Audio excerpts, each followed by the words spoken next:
Technologies.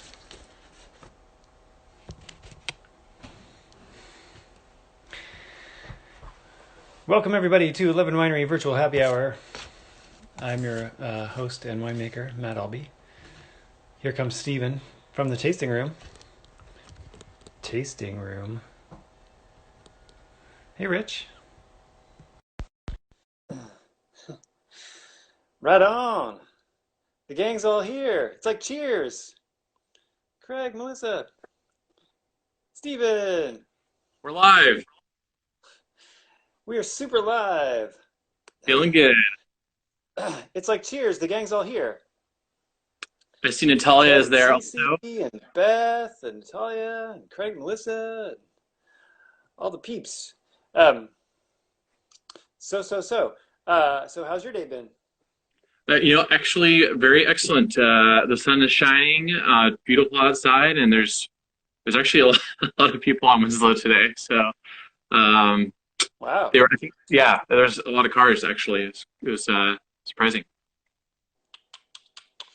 Awesome. And how about yours? Pretty good, pretty good. I'm starting to get focused again. That's nice. When there's less bad news, it's easier to stay focused on the good news. I got my email inbox down to about 25 messages. Oh, well done. Well, when there's 100 more every day, so Well, you're a pass me again, popular guy, man. in People like want. 5 minutes. That's awesome. Well, hello, Robin and Mike in Puyallup. Thank you for joining us. Um, and Lisa's here. And check this out.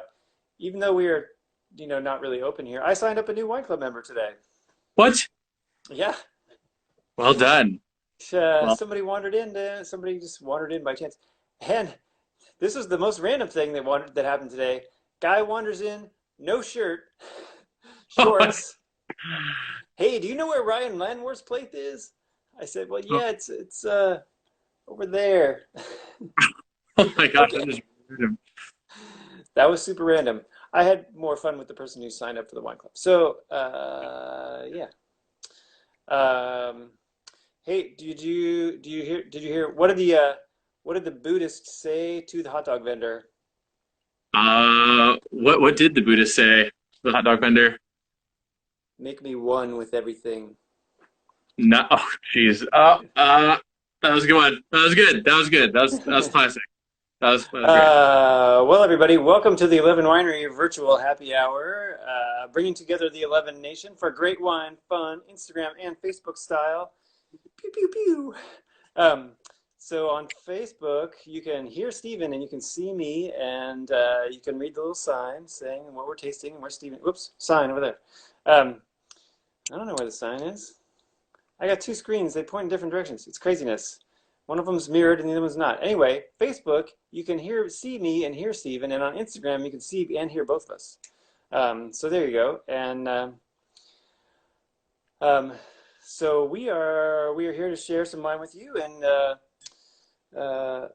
have some laughs, hopefully. And I hope you guys are staying home and staying safe and not staying sober. Not a requirement. Nowhere in the stay home, stay safe order says that you must stay sober, so I recommend not. Okay, today we are tasting the 2018 Mourvedre the Prodigy. Woohoo! Oh yeah. And Steve, I realized one of the advantages of being closed, maybe the only advantage of being closed, is that we actually get to drink on the job. You know what? I didn't think about it that way. You're absolutely right. And well, not just that, but we get to share a drink with the customers, which we are legally prohibited from doing when the tasting room is open. Normally, we are not allowed to drink at all. So now Um, we actually get to share a glass of wine with our buds. So we there you do, go. and shout out to Robin. Actually, she's drinking Mourvedre as well with us, Nice, awesome. but she is drinking the white Mourvedre today. And enjoying it, I hope. Oh, Um, absolutely. Definitely all of you out there in virtual space land, let us know what you're drinking, and any comments or thoughts that you have, share them with us in the feed.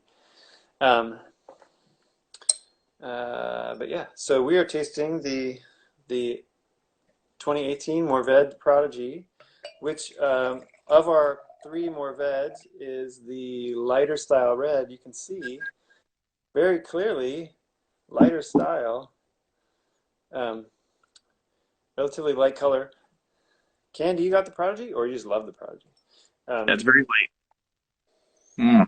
so this is, it's kind of almost like a Beaujolais style Prodigy. Now, what does that mean, Matt? Beaujolais style. Beaujolais. Well, okay, so in Beaujolais, they grow a lot of Beaujolais is in France, kind of north. It's eastern France. Depending on whether you're watching on Facebook or Instagram, this is east. Just pretend. Um, and they make a lot of Gamay Noir, and they do it in some of it. Famously, they make kind of a lighter style. Oh, Um, okay. yeah, So Beaujolais style means like a lighter body style wine. right. Yeah. Exactly. Beaujolais, we could say Beaujolais Nouveau style is really what we should say because there are, Ooh, full body Beaujolais. Beaujolais is the region, and Gamay Noir is kind of the main grape that they grow there. Um, and Beaujolais Nouveau style is a lighter style, but they do make a full-bodied style as well. Um, that sounds so fancy when you say it. It's like I'm just gonna use that all the time in the correct context, of course. John Benner's drinking Merlot. Hey, if as long as it's a Washington Merlot, it's probably awesome. Okay. Okay. All right. So right off the bat, mm, Mm. complexity there on the nose. Lots of nice fruit. Mm-hmm. Mm. Lighter color. Mm. Oh yeah, Yum. that tastes like gold right there. So it tastes like gold, Tastes like gold. and it kind of is because how many bottles do you have left down there? Oh geez. We have 20. 20. And by the way, folks, so I have two, and one of them is in my hand, and it's open, so I'm not going to sell this one to you. Um, so that's the sum total of what's left. Why are we opening and tasting two out of 22 bottles? You may ask yourself. Um, for the fun of it, because we can. That's Um, right. because otherwise we might not get any, basically. So yeah, so if you like this wine as much as we do, you should get yours now. It's not listed on the website because there's not enough. And so if you want some, you could stop by the tasting room where Stephen or somebody else will be selling bottles, or you can call us, email us. We'll try and hook you up. All Yeah, right. definitely. Okay, Mm. so diving deeper into the Mourvedre here. What was the growing Oh and gosh. harvesting like for 2018? You're going to ask me all kinds of specific questions, which, had I had time to prepare, I would have, I would have. So 18 was not this year, it was the year before. So 18 was relatively moderate, couple, and there was a few like significant heat spikes um, in August or throughout the summer, but mainly it was a pretty moderate growing season. And fruit came in really nicely balanced. Um, yeah, uh, 18 for Mourvedre. It was actually for Mourvedre. It was a kind of a strange year. There was some, for some reason, the skin softened up on Mourvedre much earlier than it usually does. Usually, it has pretty tough skins that don't soften up prior to harvest, so they're still pretty tough when you bring them in. And this vintage had was a little bit different that way. It was just kind of odd. Um, out of all the grape varieties, like most things seem to do pretty well, but Mourvedre was, yeah, and it was tricky to pick the harvest date on it, and I don't know, it was just a little bit finicky. And it's kind of a finicky variety that way. It's like it's sometimes hard to predict exactly what's going to happen as it gets closer to harvest. It can have Right. wild swings, like right at the end. Um, yeah, even when the weather is cold, which normally things just slow down and kind of become more predictable when the weather is cold.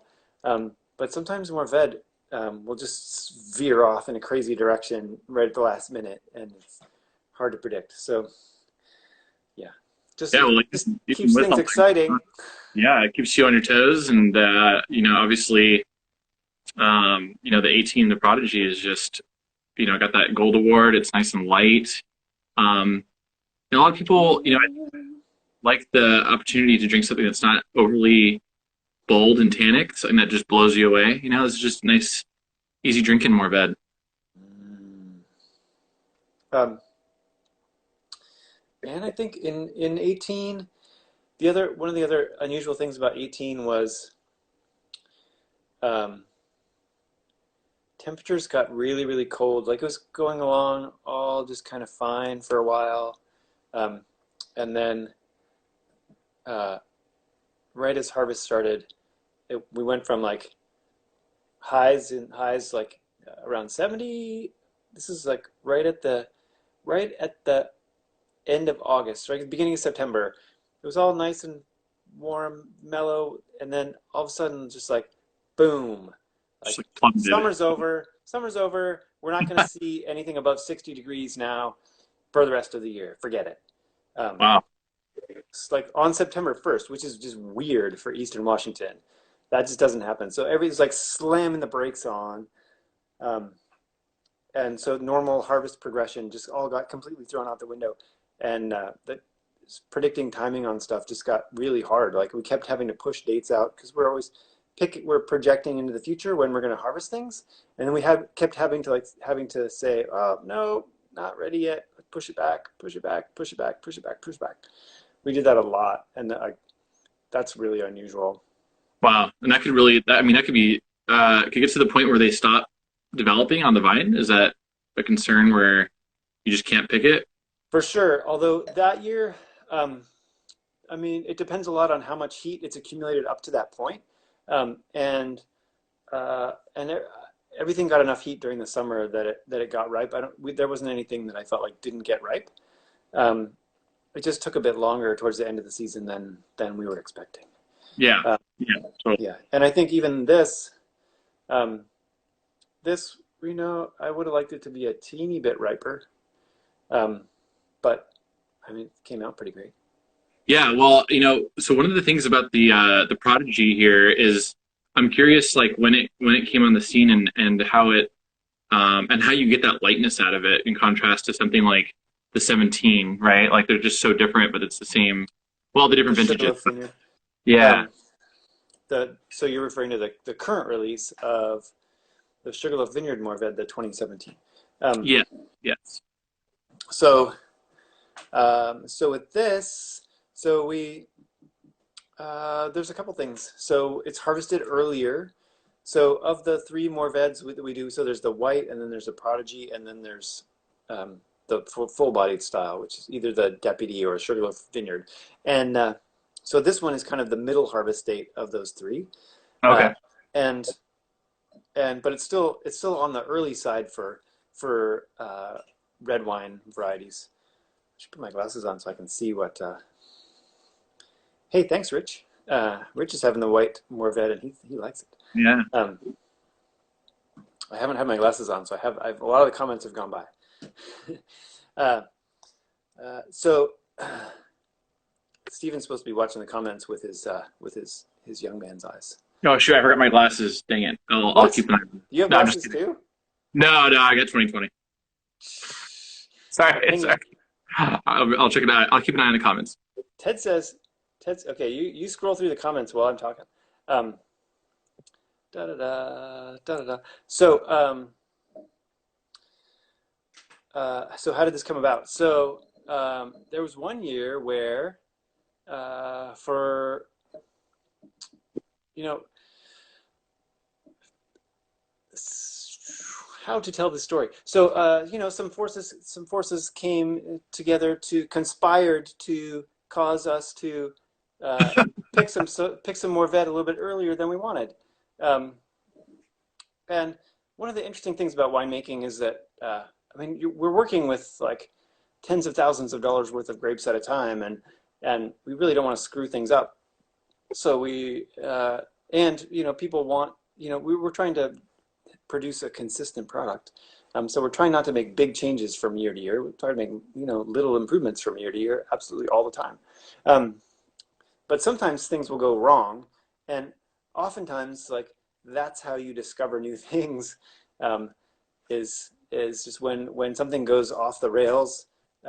If you can save it and grab it and, you know, steer it back onto the rails, like, it'll maybe end up in a different place than you were expecting, but it can still turn out great. So that was really how this wine came about. Was we got this fruit that we thought, wow, this was not ready yet, and it's all sitting in bins now. Can't put it back on the vine. Okay, here we go. And so we fermented it and got it off. And, you know, as soon as it was dry, we pressed it and got it off the skins, because like, if you feel like the skins are not ripe, you don't want it having, you want to minimize skin contact time during fermentation. And then, so there's this really cool winemaking event annually in Washington called Winemakers Base Camp, where winemakers bring wines that didn't turn out the way that they wanted, and share them with the group, and they're all tasted blind. And then the fun part is you get to listen to all the comments from all the different tables. And a lot of people bring wines that are obviously faulted, like have hydrogen sulfide, or like various, like, they're bad. Wow. Wow. Okay. Okay. Or sometimes just stylistically didn't turn out the way they wanted, and that was what I brought, was this wine. And then after everybody gives all of their comments on the wine, then they say, okay, whose wine is this? And you have to stand up and talk about it. And so it can be a little scary, but wow, you learn a lot. And so people tasted this wine, and you know, uniformly people said, I really like this wine. I don't see what's wrong with it. I don't see a problem here at all. I'm like, really? Are you sure? Because this is not what I was aiming at. Like, yeah. Not even close.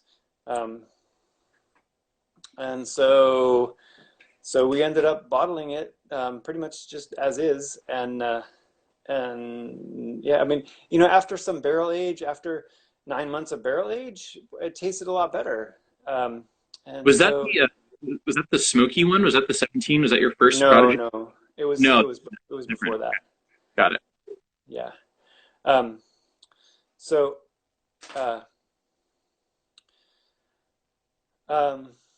yeah, so and I really liked it, and, you know, I'm always looking for new fun things to do with Mourvedre, so we've been doing it on purpose ever since, and you know, trying to get it a little bit riper than that first year. Yeah. Well, I mean, I know that. So what was on the lineup then that was more light bodied than the Prodigy? Was there anything, or was it like the Ratio Rosso that was like the first one on the list for tasting, because it gets, you know, bolder as you go along? Yeah. I don't remember. Gotcha. Yeah. And even the Ratio Rosso, even though it's you know, it's an earlier bottling style, a little bit lighter style, because it's bottled and released so young, it often has quite a bit of tannin compared to some of our other wines that are a little bit older and have smoothed out a little bit. So we don't even always taste that one first. Maybe Syrah, probably. Syrah or Tempranillo are pretty smooth. Yeah, oh, totally. Right on. Hey, Emily's here. Hey, Emily. Selena was on there too, and someone's drinking something from Rolling Bay.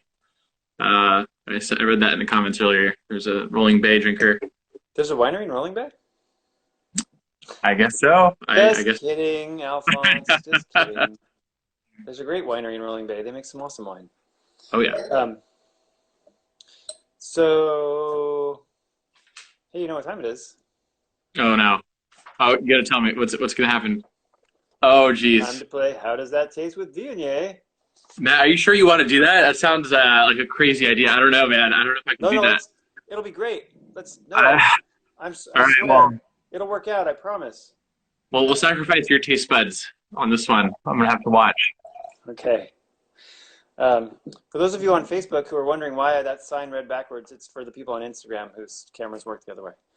And if you're on Facebook and you're wondering why you're hearing a disembodied voice, again, it's because that's Steven live from the tasting room on Instagram, but you can only hear him because Instagram has split screen. Okay, so we're tasting, we've got the 18 Mourvedre Prodigy, which, you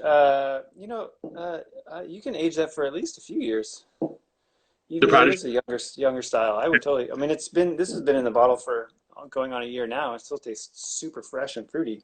That's All at its right, prime. That's prime. here we have Viognier, I can't believe you're going to which, do that. That's like that is. I mean, I know Viognier is great in the ratio Blanco, but man, with the Prodigy, here we go. wait a minute. I'm confused about who's who. Craig and Melissa are drinking the Roland Bay. And Selena's got 2012 Roussan. What? 2012 Roussan? That's nuts. Wow, Talina's cellar must be empty. She's like dug way back to the 2012 Roussan. And she's All not right, here sharing it with us. Can you believe that? Library wine without us. I hope it tastes okay. That's some old stuff. All right, here we go. Ready? Oh, I'm ready. Okay. Okay. A little dab will do ya. That seemed like a lot. Oh boy. All right. We'll see. Okay, here we go.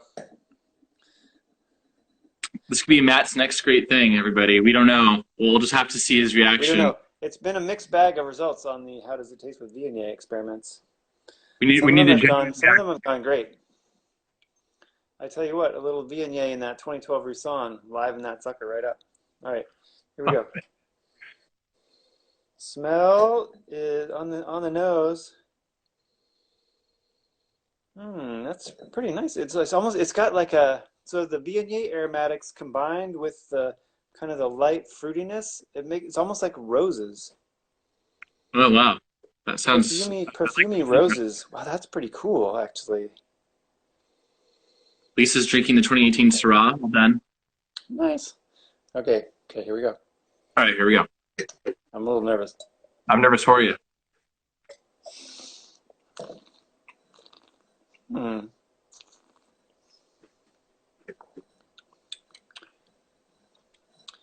Wow.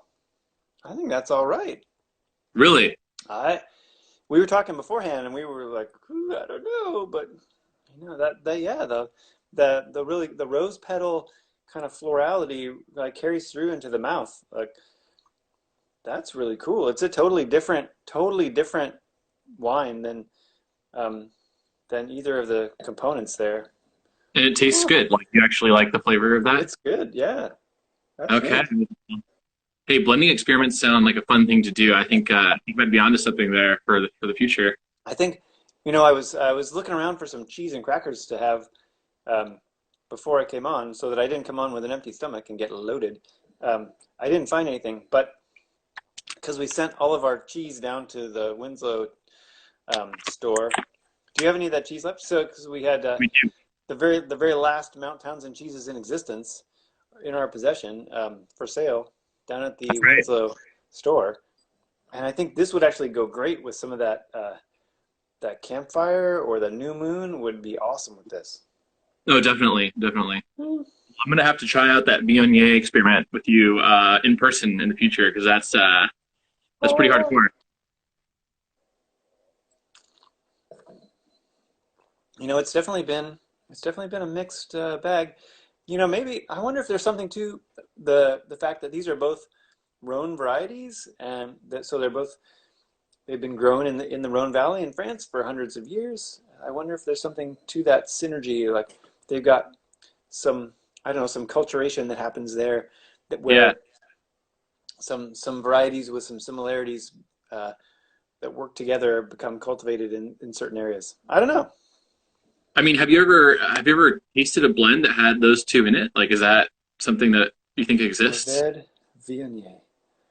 I haven't, but somebody actually did recommend to me. I know, right, Phil? I'm super bummed about Mount Townsend too.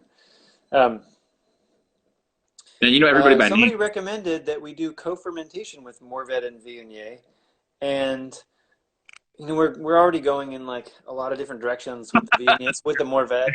Right. Like, one more thing, yikes. But now that I have, so Heather uh, was the one who suggested that to me. My bud Heather, who moved down to San Diego. After tasting this, we might have to take that more seriously. Yeah, for sure. Well, I mean, Mourvedre's such a hot item here. I mean, we got Mourvedre the Prodigy, Mourvedre the Deputy, Sugarloaf, and White Mourvedre. So that's pretty impressive. Yeah, and we do that co-fermented Viognier Syrah, the prima donna. Maybe we need to stop doing that. And nah, I mean, I No, love no, no, that wine. don't do it. It's my favorite. It's one of Yeah, my favorites. that wine is fantastic. There's only 8 bottles left for sale on that too. I think I might buy all Oh my eight gosh. Friday. So Um, and so I promised people a special announcement, which was that Mole Salumi. Wow, no. Oh, what's the Lisa's special? got it going on at her house. Um, Mhm. uh, Special announcements make me nervous. Special I'm not. announcement was the Chenin Blanc. Um, so we've been holding back the last of the 2018 Chenin Blanc um, for wine club pickups from last summer, and we've gotten all that cleared out. So there are a couple of cases of Chenin Blanc. If there's any Chenin Blanc fans out there, oh, Steven's got one. Um, like this morning there were three, and then somebody found out that that there were some available and bought a whole case. And then so now there's like two cases. So if you want your Chenin Blanc, you can stop by the Winslow store and pick it up, or email us here at the winery, and we'll get you set up. So anyway, so yeah, so there's Chenin Blanc. There's a very limited amount of Chenin Blanc available if you want to get in on that action. Oh boy. All right. Well, Armetha's having it with. Oh my gosh, Armetha, that sounds amazing. oh, I missed your comment. Dang it. It says Armetha says she's having the wine, the very wine that we're drinking, nicely done, the 18 Prodigy with Ooh. roasted pork tenderloin, lemony potatoes, and zucchini. Oh, Yum. a texted order here. All right, Robin, we got you. Well, oh, Matt, you know what? You did something earlier that made me remember a question I had. So you poured a little bit of Viognier into the Mourvedre, and being a chilled white wine, are there chilled reds that we do? Can you chill the Prodigy and it would be okay? Like, what's the whole deal about chilling reds at 11? Yeah, maybe a little bit. I wouldn't I wouldn't serve it straight out of the fridge, but a little bit of chill might be good. I mean, chilling wine tends to accentuate the fruit. Um, so why it's great with white wine, because it really brings out the fruitiness, which is what you really want in your white wine experience. Um, so if you were to chill the Prodigy a little bit, and bring it down a few degrees, it would make it even more fruity, which would be delicious. Oh, Um, wow. then there's also of course, the Diavola, which has a Hmm. little bit of sweetness to it. And that's a great wine to serve chilled in the summertime. Good stuff. Oh. Well, someone has the old version of or I should say, the original version, potentially.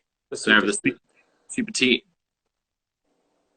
I can't tell who that is, but well done. I think that's either Craig or Melissa. I don't know Oh, which one it is. so you would recommend chilling the sweet petite, or actually, I'm sorry, the she devil and The La Diavola.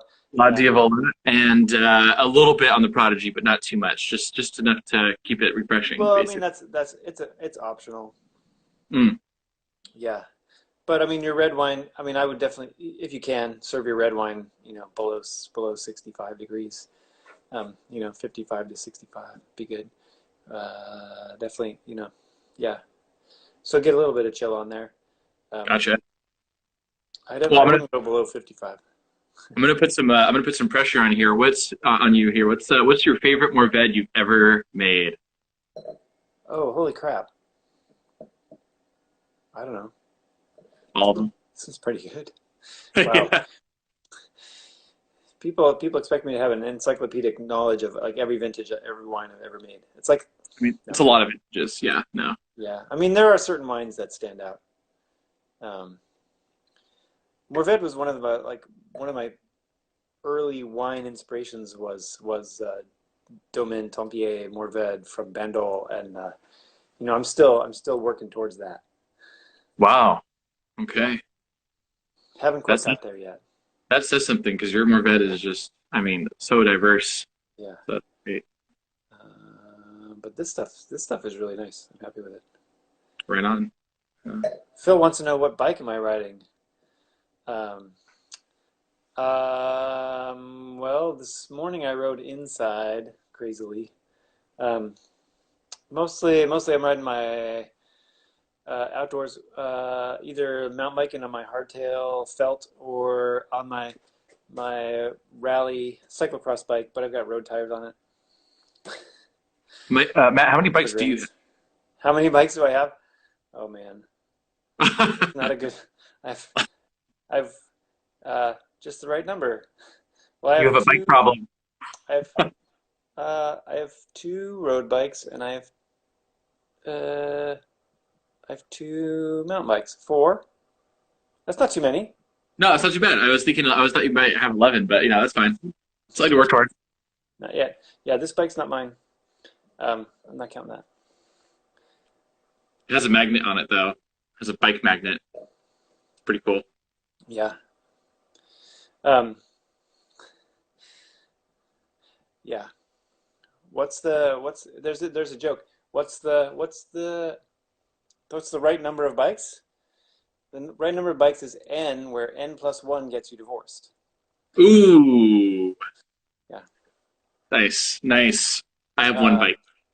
One bike. so before we go, do you have any other burning questions that you need me to answer?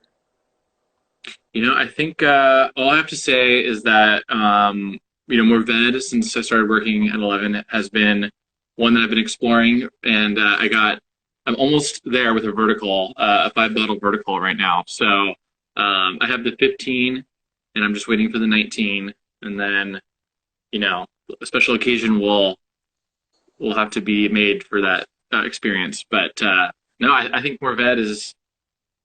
I got all my questions answered. I don't know if you have anything else you wanted to add. Um, let's see. Um, no, I think I'm good. Okay. Well Yeah. done. Well, tasted amazing. I'm gonna have to do that Viognier combination soon. Rich says the formula for the right number of guitars that you can own is the same as the formula for the right number of bicycles. That's right. Um, so, awesome. Well, we hope to see you guys soon in real life, maybe. Thank you all for joining us. It's been super fun getting to share some wine with you. If you are getting low on wine, remember to swing by the tasting room. We have a few bottles of this Mourvedre Prodigy left, and we have a few bottles of Chenin left. Don't be surprised if those are all gone when you get there. Sorry, but worth a shot. Um, and free shipping on 6 or more bottles. And hang in there, people. We're getting there, closer every day. That's right. We got this. And remember, if it doesn't matter if your glass is half full or half empty, you got room for more wine. All right. We will see you tomorrow when we will be tasting the La Donella with Natalia, I believe. Is that right, Stephen? Oh yeah, that's right. Looking forward to it. All right. Have a good night, everybody. See you guys.